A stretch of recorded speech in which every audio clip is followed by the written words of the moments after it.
श्री स्वामी समर्थ. स्वामी महाराज तुमच्या सर्व चांगल्या इच्छा पूर्ण करो ही स्वामींच्या चरणी प्रार्थना करते आणि आजच्या या नवीन व्हिडिओला सुरुवात करते.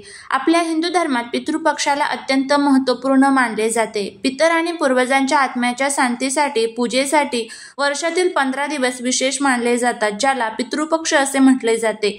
पितृपक्षात आपले पूर्वज पितृलोकातून पृथ्वीवरती येतात आणि त्याचबरोबर पितृपक्षात पितर आणि पूर्वजांच्या शांती आणि तृप्तीसाठी धार्मिक विधी केले जातात.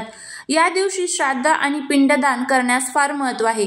पितृपक्षात श्राद्ध केल्याने पितरांचे ऋण फेडले जाते, त्यांना मोक्ष प्राप्त होतो अशी मान्यता देखील आहे. धार्मिक मान्यतेनुसार पितृपक्ष दरवर्षी भाद्रपद महिन्याच्या शुक्ल पक्षाच्या पौर्णिमेपासून होतो. तो अश्विन महिन्याच्या कृष्ण पक्षातील अमावस्येपर्यंत असतो. म्हणजेच पितृपक्षाचे एकूण 16 दिवस असतात. परंतु पितृपक्षात घरामध्ये शुभकार्य, लग्न, गृहप्रवेश, नव्या कामाची सुरुवात केली जात नाही.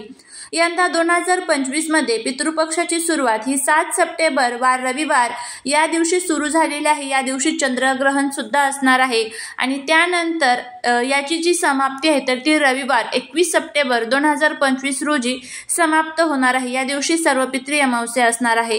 पितृपक्षात सर्वपित्री अमावस्येला खूप महत्त्वपूर्ण मानले जाते.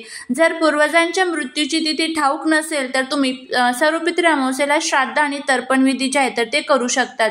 पितृपक्षाच्या काळात पितरांचे तर्पण, श्राद्ध आणि पिंडदान केले जाते, ज्यामुळे पितरांच्या आत्म्यास शांती आणि मोक्ष मिळतो. या काळात पूर्वजांच्या मृत्यूच्या तिथीनुसार ब्राह्मणांना भोजन, दक्षिणा, वस्त्र दान केले जातात. या दिवसात पितरांचे स्मरण केल्याने त्यांचा आशीर्वाद आपल्याला प्राप्त होतो. श्राद्ध करण्याची जी वेळ आहे तर ती शास्त्रानुसार सकाळ संध्याकाळ देवतांची पूजा केली जाते. दुपारी 12 वाजता पितरांचे श्राद्ध केले जाते. सूर्याला अग्नीचे उगम स्थानही मानले जाते आणि हे यज्ञ देवतांना अन्न देण्यासाठी केले जातात. तर या पितृपक्षाच्या 15 दिवसांमध्ये तुम्हाला जमेल त्या दिवशी एक अतिशय प्रभावी असा हा उपाय जो आहे तर तो तुम्हाला करायचा आहे. या पितृपक्षाच्या 15 दिवसांमध्ये तुम्ही या झाडाला नक्की स्पर्श करून यायचा आहे. यामुळे काय होईल तर 100 पिढ्यांचा आपला पितृदोष जो आहे तर तो नष्ट होईल. आपल्या घरातील जे काही 24 तासात इडापिडा, नजरबाधा आहे तर ते दूर होईल. त्याचबरोबर घरामध्ये असणारे सर्व दुःख, दारिद्र्य दोष जे आहे तर ते नष्ट होईल. असा हा प्रभावी उपाय आपल्याला करायचा आहे. आता हा उपाय कसा करायचा याबद्दलची संपूर्ण माहिती आज या व्हिडिओमध्ये मी तुमच्यासोबत शेअर करणार आहे. त्यामुळे तुम्ही हा व्हिडिओ स्किप न करता शेवटपर्यंत नक्की पहा. चॅनलवरती नवीन असाल तर सबस्क्राईब करा आणि असेच माहितीपूर्ण नवनवीन व्हिडिओ पाहण्यासाठी बेल आयकॉनलाही प्रेस करा. म्हणजे जेव्हा कधी मी नवीन व्हिडिओ अपलोड करेल त्याचं नोटिफिकेशन सर्वात अगोदर तुम्हाला भेटेल आणि तुम्ही एक पण व्हिडिओ मिस करणार नाही. त्याचबरोबर कमेंटमध्ये श्री स्वामी समर्थ लिहायला अजिबात विसरू नका, जेणेकरून स्वामींची तुमच्या कुटुंबावरती, मुलांवरती अगदी भरभरून कृपा होईल.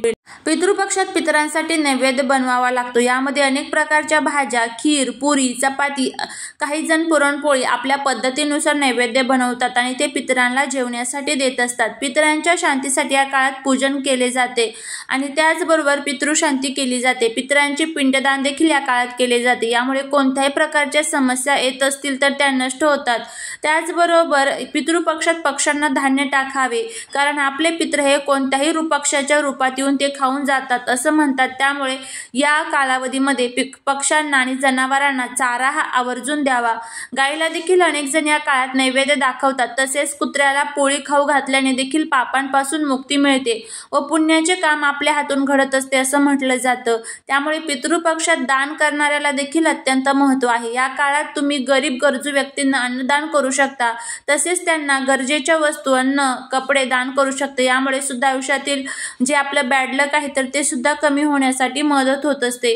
पितृपक्षामध्ये आपल्याला अनेक प्रकारचे नियम पाळायचे असतात. त्यामध्ये ज्या दिवशी तुमच्या घरामध्ये तुमच्या पितरांचं श्राद्ध तिथी असेल त्या दिवशी घरातील नवरा बायकोने ब्रह्मचर्याचं पालन हे आवर्जून या कालावधीमध्ये करायचं असतं. त्याचबरोबर या पितृपक्षामध्ये चुकूनही आपल्याला आपल्या पूर्वजांबद्दल वाईट बोलायचं नसतं, वाईट चिंतन करायचं नसतं. तर आपण जर वाईट चिंतन केलं तर त्याचे जे दोष आहेत तर ते आपल्याला लागतात. कारण आपले पूर्वज ह्या कालावधीमध्ये सूक्ष्म स्वरूपामध्ये आपल्या घराच्या आजूबाजूला निवास करत असतात. त्यामुळे आपल्याला ह्या सर्व गोष्टी ज्या आहेत तर त्या पाळायच्या असतात. त्याचबरोबर पितृपक्षामध्ये तुम्हाला अजून काही नियम पाळायचे असतात. आपल्याला काही भाज्या ज्या आहेत तर त्या संपूर्णपणे वर्ज्य करायच्या असतात.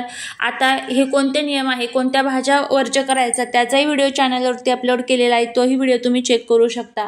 त्यानंतर आपल्याला या एका झाडाला स्पर्श जो आहे तर तो करायचा आहे. बघा, आपल्या आजूबाजूला अनेक प्रकारची झाडं असतात आणि या झाडांमध्ये दैवी शक्ती असते. म्हणजेच काय तर आपल्या हिंदू धर्मग्रंथांमध्ये वेगवेगळ्या प्रकारच्या झाडांचे आपण पूजन करत आलेलो आहोत.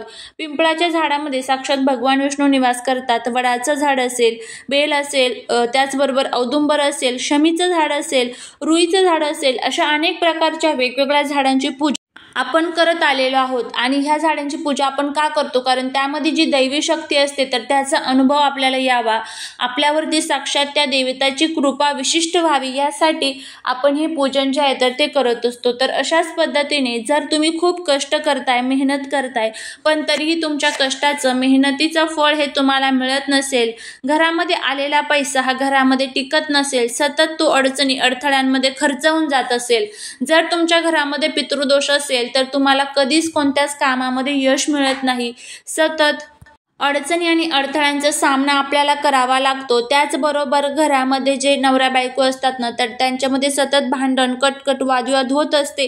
घरामध्ये शांती, एकोपा अजिबात टिकत नाही, सुख समृद्धी घरामध्ये राहत नाही. मुलांची, पतीची, घराची प्रगती कुठेतरी थांबून जाते. काहीतरी दोष आपल्या घराला लागलेले आहे याचा अनुभव हा वारंवार आपल्याला येत असतो. आणि अशाच पद्धतीने आपल्याला ह्या अनेक अडचणींचा सामना जो आहे तर तो करावा लागतो. आपल्या मनामध्ये ज्या काही इच्छा आहेत मग त्या धनप्राप्ती, लक्ष्मी प्राप्ती, कर्जमुक्ती संबंधीचे असतील तर त्या आपल्या इच्छा पूर्ण होत नाही. अशा आपल्या ह्या ज्या काही अनेक समस्या आहेत ना तर त्या सर्व समस्या दूर करण्यासाठी आपल्याला हा जो अतिशय प्रभावी असा उपाय आहे तर तो करायचा आहे. आता हा उपाय कसा करायचा याची आपण माहिती घेऊया. त्यामुळे जर तुम्हाला हा व्हिडिओ आवडला तर नक्की चॅनलला सबस्क्राईब करा. पितृपक्षामध्ये रोज जरी तुम्ही हा उपाय केला तरीही चालेल, किंवा तुम्हाला ज्या दिवशी टाईम असेल त्या दिवशी तुम्ही हा उपाय करू शकता. ज्या दिवशी तुम्ही हा उपाय करणार आहात ना त्या दिवशी सकाळी लवकर उठायचं आहे, स्वच्छ आंघोळ करून आपली रोजची जी काही देवपूजा असेल तर ती करून घ्यायची आहे. त्यानंतर एक तांब्याभर पाणी घ्यायचं आहे. त्यानंतर त्या पाण्यामध्ये थोडेसे काळे तीळ टाकायचे आहे. एक मातीची पंती घ्यायची आहे किंवा गव्हाच्या पिठाचा दिवा तयार करून घेतला तरीही चालेल. त्यानंतर तुम्हाला पिंपळाच्या झाडाजवळ जायचं आहे. आपले पूर्वज ज्या वेळेस मृत्यू लोकातनं आपल्या पृथ्वी तलावरती येतात त्यावेळेस ते कोणत्या झाडावरती निवास करतात तर ते पिंपळाच्या झाडावरती निवास करत असतात. त्यामुळे आपल्याला या पिंपळाच्या झाडाची पूजा या पितृपक्षामध्ये करायची आहे. तर सर्वात प्रथम आपल्याला त्या झाडाला जल अर्पण करायचं आहे जे आपण तयार करून आणलेलं आहे.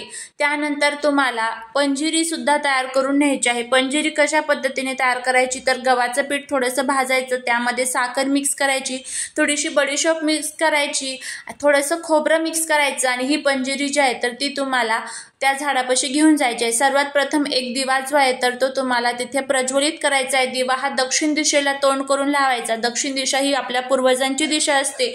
त्यानंतर आपल्याला त्या झाडाच्या 5 प्रदक्षिणा मारायच्या आहेत. आता बघा, तिथे बसून तुम्हाला ओम नमो भगवते वासुदेवाय नमः या मंत्राचा 11 वेळेस जप करायचा आहे.